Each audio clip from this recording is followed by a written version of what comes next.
कलयुग के ब्राह्मण राक्षस के समान है। दुर्गा पुराण के अनसुने सच। श्रीमद् देवी भागवत पुराण में कलयुग के ब्राह्मणों की विशेषताओं का वर्णन जिस प्रकार किया गया है वो मन को एक बार विचलित करने में सफल होता है। चूँकि ये तथ्य वेदों और पुराण में प्रमाणित होने के कारण यथार्थता का बोध कराते हैं, इसलिए इन्हें गलत न समझने की स्थिति ही मन को सशंकित कर देती है। जहाँ साफ तौर पर ये लिखा गया है कि सतयुग, त्रेता, द्वापर में राक्षस माने जाने वाले कलयुग के ब्राह्मण कहे जाते हैं। देखें प्रमाण। श्रीमद् देवी भागवत पुराण। कलयुग के ब्राह्मण प्राचीन युगों के राक्षसों के समान। श्रीमद् देवी भागवत पुराण, पृष्ठ 414, स्कंद 6, गीता प्रेस गोरखपुर। राजन, उन प्राचीन युगों में जो राक्षस समझे जाते थे वे कली में ब्राह्मण माने जाते हैं, क्योंकि अब के ब्राह्मण प्राय पाखंड करने में तत्पर रहते हैं। दूसरों को ठगना, झूठ बोलना और वैदिक धर्म कर्मों से अलग रहना कलयुगी ब्राह्मणों का स्वाभाविक गुण बन गया है। श्रीमद् देवी भागवत स्कंद 6, पृष्ठ 414, गीता प्रेस गोरखपुर से प्रकाशित ग्रंथ में जन्मेजय द्वारा 4 युगों में धर्म की स्थिति से संबंधित प्रश्न में जो व्यास जी से पूछा उसमें बताया गया है कि जिन्हें पिछले युगों सतयुग, त्रेता, द्वापर में राक्षस माना जाता था, उन्हें कलयुग, वर्तमान युग में ब्राह्मण माना जाता है। वे हमेशा सभी को धोखा देने और अपने अनुयायियों के लिए झूठी व पाखंड पूजाओं को पक्षपोषित करने के लिए आतुर रहते हैं, जो वेदों के अनुकूल नहीं यानी शास्त्र विरुद्ध है। जगत गुरु तत्वदर्शी संत रामपाल जी महाराज अपने सत्संग में ब्राह्मण की पहचान को प्रमाणित करके बताते हैं। ब्राह्मण सोए जो ब्रह्मा पहचाने, अर्थात असली ब्राह्मण वही है जो पूर्ण ब्रह्मा को समाज में प्रचलित कथाओं से ना पहचान कर धर्म ग्रंथों के आधार पर पहचाने और शस्त्र अनुकूल भक्ति पद्धति का ही अनुसरण करे और कराए। इस मूल तथ्य को, परमात्मा और धर्म की स्थिति की वास्तविकता को असंख्य धर्मगुरुओं के विस्तार के बीच सदग्रंथों के यथार्थ ज्ञान से उजागर केवल तत्वादर्शी संत रामपाल जी महाराज ही कर सके हैं। निष्कर्ष।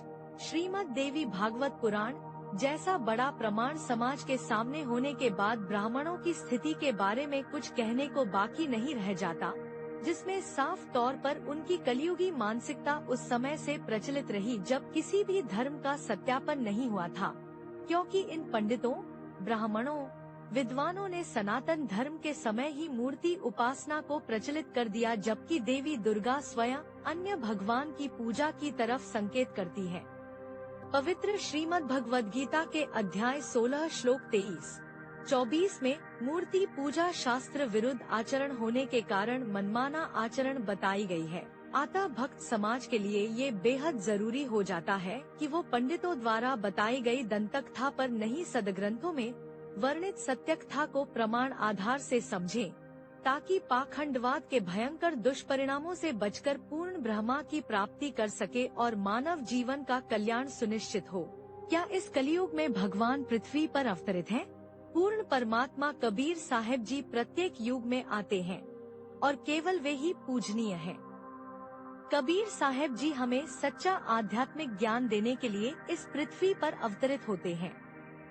वे कलयुग के आरंभ में अपने असली नाम कबीर नाम से आए थे और वर्तमान में कबीर साहिब भारत के हरियाणा में संत रामपाल जी महाराज जी के रूप में अवतरित हुए हैं।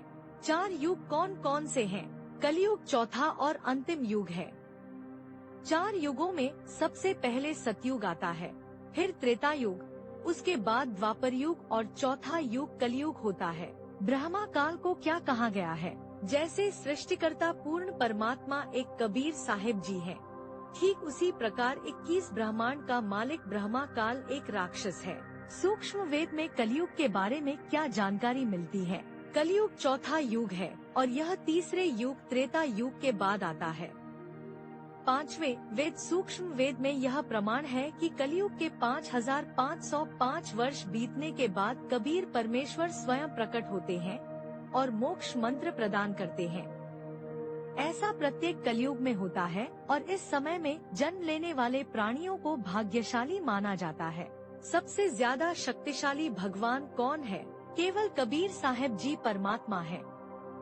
इतना ही नहीं, पूर्ण परमात्मा कबीर साहिब अविनाशी, अजय और दयालु भी हैं।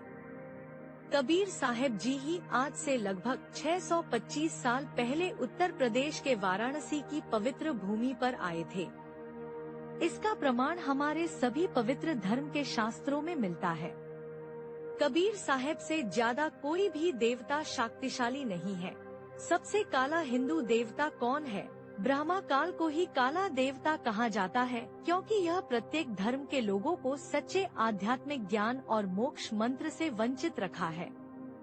ब्रह्मा काल को परमेश्वर कबीर जी ने श्राप दिया था कि यह सूक्ष्म मानव शरीर से निकले गंध को हर रोज खाया करेगा।